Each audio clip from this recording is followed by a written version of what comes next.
Good morning, students.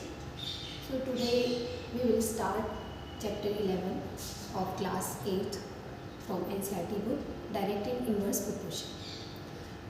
So first of all, why we need to study this chapter, direct and inverse proportion, means we need to study this chapter for knowing that the quantities vary accordingly.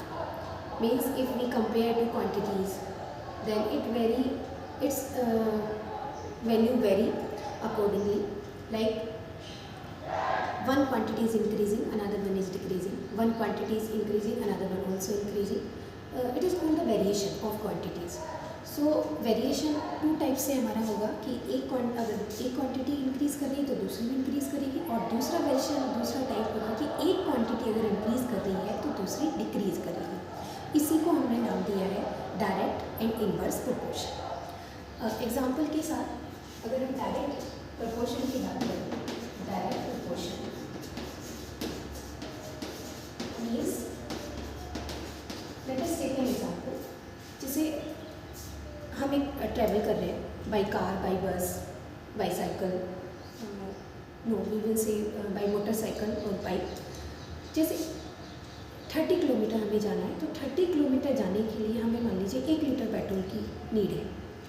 उसके बाद अगर हमें और 30 जाना है तो और 1 litre petrol चाहिए. It means the distance is increasing, then the petrol required is also increasing. It is known as the direct proportion. Means the both quantity, both things, distance and the petrol both are increasing accordingly. So it is known as direct proportion. Means the ratio of the distance to the petrol is always constant. जैसे जैसे distance बढ़ेगी वैसे वैसे हमें petrol की need बढ़ती जाएगी. जैसे जैसे डिस्टेंस कम होगी वैसे वैसे पेट्रोल की नीड कम होती जाएगी. It means the ratio of the distance and the petrol is always constant. So we represent this as direct proportion like this.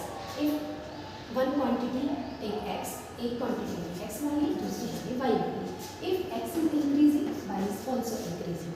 दोनों ही quantity हर condition में बढ़ेंगी, दोनों ही बढ़ेंगी. जैसे हम कुछ परचेज करने जा रहे हैं, हमने पेन खरीदे, एक पेन 5 रुपीज़ का है, 2 पेन खरीदे वो 10 के हुए. जैसे जैसे हमारी क्वांटिटी इंक्रीज होगी वैसे वैसे उसका प्राइस इंक्रीज होगा. हम एक ग्रोसरी की शॉप पे गए जहाँ पे हमने एक शुगर को परचेज़ किया, 1 kg sugar 4 rupees 40 and similarly the 2 kg sugar 4 rupees 80.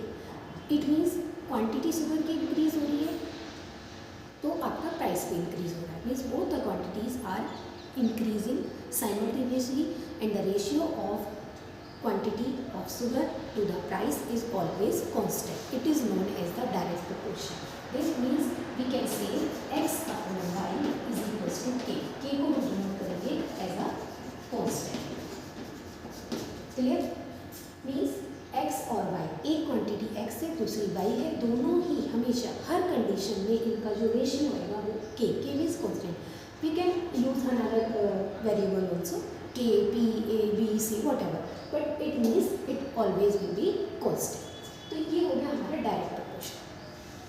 Example मैंने आपको एक्सप्लेन कर दिया. आपकी distance and the petrol needed, कोई भी सामान आप परचेज करने जा रहे हैं, its quantity and its price always increase, important always decrease simultaneously.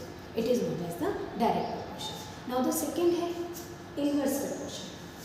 If you talk inverse proportion, inverse proportion means quantities vary in different direction. If one quantity is increasing, another one is decreasing. We can take the example. If speed of a vehicle is slow, then we take the time to a destination more.